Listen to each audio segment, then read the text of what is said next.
트랜서핑을 적용하는 데에도 어떤 단계라는 게 있는 걸까요? 주변 사람들은 코로나 사태 때문에 예민해져 있는데 저는 그것에 대해서는 전혀 두렵지 않고 아무런 영향을 받지 않거든요. 물론 지킬 건 지키면서요. 그런 걸 보면 제가 펜듈럼의 영향을 받지 않는 것 같은데 막상 직장에 가면 불편한 인간관계 때문에 감정이 요동을 치네요. 그러면 마음을 지키려고 해왔던 게 이 순간 무너져버리고 확 성질을 내고 또 후회하는 자신을 봅니다. 펜듈럼에 휘둘리고 만 거죠. 오늘도 화를 내지르고 돌아서서 깊은 한숨과 자책을 하다 보니 우울하기도 하고 이런 내가 짜증나기도 하고 그러네요. 저에게 트랜서핑은 멀기만 한 걸까요? 트랜서핑 원리는 제대로만 적용하면 분명히 통합니다. 다만 그 적용에 있어서는 사람마다 다르죠. 왜냐하면 사람마다 에너지 상태가 다르고 타고난 성격이 다르고 처한 현실도 다르기 때문이죠. 이 같은 조건을 종합적으로 고려해서 가장 필요한 것을 우선적으로 적용해야 됩니다. 그래서 트랜서핑이 교과서라면 트랜서핑 강독 영상은 참고서로 보면 되겠습니다. 교과서만으로도 충분한 사람이 있고 참고서가 필요한 사람도 있죠. 또 어떤 사람은 참고서로도 부족해서 과외나 학습 코칭 같은 것을 필요로 하기도 합니다. 부족한 걸 보충하는 건 잘못된 게 아니죠. 제가 트랜서핑 강독 영상 콘텐츠를 올려야겠다고 마음먹은 건 여러분들이 트랜서핑을 생활에 적용하는 데 있어서 조금이나마 도움이 되기를 바라는 마음 때문이었습니다. 그런데 트랜서핑 강독을 통해서 책의 내용을 아무리 쉽게 풀어낸다고 해도 여전히 적용하는 데 어려움을 느낄 수 있습니다. 그건 트랜서핑이라는 교과서나 강독이라는 참고서가 잘못된 게 아니라 개인의 눈높이에 맞춰서 필요를 다 채우지 못했기 때문입니다. 그럴 때는 언제든지 댓글이나 오픈챗으로 질문을 해주세요. 그러면 이렇게 궁금해요 심리맨 코너를 통해서 답변할 테니까요. 모르는 건 어쩔 수 없고요. 지금 질문하신 분의 단계에서는 먼저 펜듈럼을 충분히 인식하고 펜듈럼에서 깨어나서 중요성을 내려놓는 과정에 집중하는 게 좋습니다. 심리상담의 도움을 필요로 하는 단계와 펜듈럼을 인식하는 단계의 중간쯤이랄까요? 한면으로는 묵은 감정을 충분히 풀어내야 되고요. 한면으로는 감정에 이끌려서 펜듈럼의 미끼를 물지 않도록 해야 됩니다. 그러려면 중요성이 들어간 것을 찾아서 중요성을 낮추는 작업을 해야 됩니다. 그렇게 해서 에너지가 새어나가지 않고 복원이 되어야지 트랜서핑으로서 원하는 현실을 만드는 단계로 나아갈 수 있죠. 제가 자책하는 분들한테 자주 하는 말이 있습니다. 괜찮다, 괜찮다, 그럴 수도 있지. 이런 말을 스스로에게 자주 들려주라는 건데요. 그렇게 말함으로써 묶인 감정이 조금씩 풀리게 되죠. 눈물이 나면 울어도 됩니다. 화가 나면 화를 내도 괜찮아요. 답답하면 실컷 하소연해도 괜찮습니다.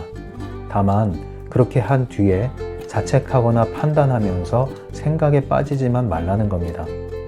그렇게 하면 펜듈럼이 잠시 나를 낚았더라도 거기에 포획되진 않기 때문에 에너지의 손실이 줄어들게 됩니다.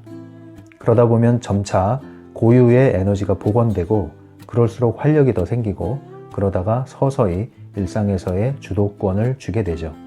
이런 것을 자꾸 느끼고 체험하게 되면 트랜서핑을 하는 단계로 가는 것은 그리 오래 걸리지 않습니다. 트랜서핑을 할 수 있는 단계에 이르기까지의 시간은 사람마다 천차만별입니다.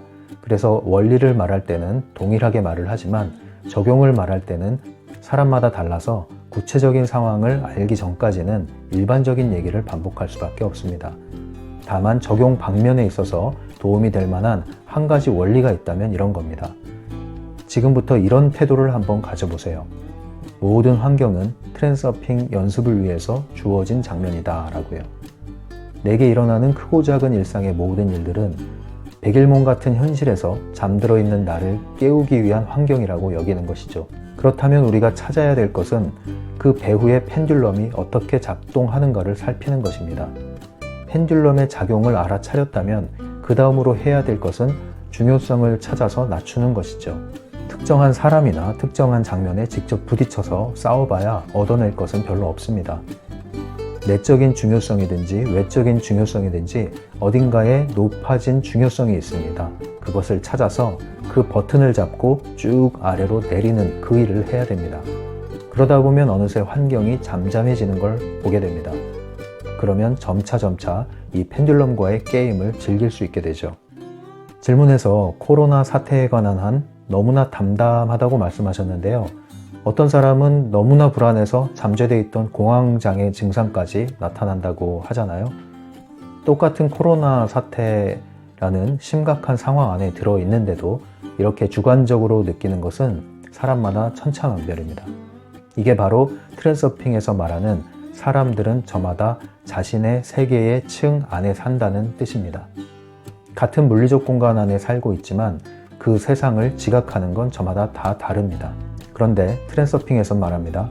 그렇게 자신이 느끼고 해석하고 받아들이는 세상이 거울에 반영돼서 다시 그의 현실로 나타날 것이라고요. 그러니까 코로나 시국에서 트랜서퍼로서 우리가 해야 될 일은 지켜야 될 것은 잘 지키되 지나친 불안을 가져서는 안 된다는 것이죠. 질문하신 분이 코로나 바이러스에 대한 담담함을 통해서 펜듈럼에 대한 어떠한 감각을 잠시나마 느꼈던 것은 굉장히 소중한 경험입니다. 그것을 내 일상의 다른 방면에도 고스란히 적용하면 좋습니다. 평소 내가 불편해하고 불만스럽고 짜증나는 그런 것들로 인해서 온통 기분이 상하는 경험을 하게 된다면 그게 바로 나만의 세계의 층이라는 것을 알아차려야 됩니다. 유난히 나에게 지독하게 싫은 그것은 바로 나만의 세계의 층을 형성하게 됩니다. 펜듈럼은 그것을 사용해서 나만의 불행한 현실 안에 가둬버리게 됩니다. 그렇기 때문에 일상 장면들에서 우리는 펜듈럼을 반드시 인식을 하고 특정한 대상에 들어있는 중요성을 찾아서 내려놓을 필요가 있습니다.